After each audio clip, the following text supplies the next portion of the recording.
Programang ito ay rated SPG, striktong patnubay at gabay ng magulang ang kailangan. Si Anika mismo ang pupunta sa presinto para tulungang mapalaya si Santino. Siya ang magpapatunay na kasama niya si Santino noong oras na pinatay si Coach Gary. Mabuti na lang ay nakuha ni Anika ang CCTV footage noong magkita sila ni Santino, kaya matibay na itong ebidensya na inosente si Santino.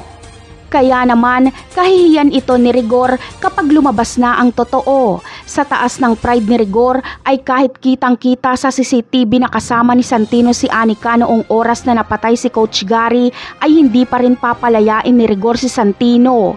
Ipipilit niyang tama siya.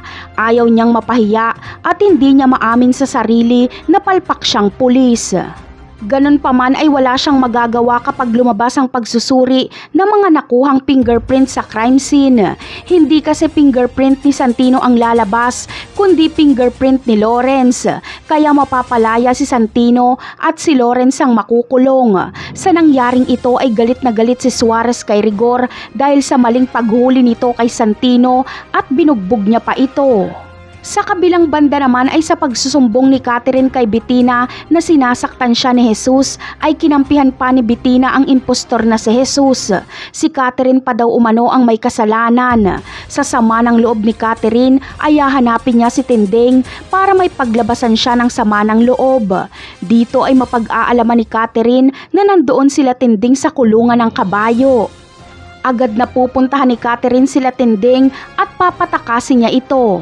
Pero may isang kondisyon si Catherine. Ito ay ang kagustuhan niyang sumama sa pagtakas nila Tinding. Gusto ni Catherine na takasan si David. Pero hindi papayag sila Tinding dahil napakadelikado ng gusto ni Catherine.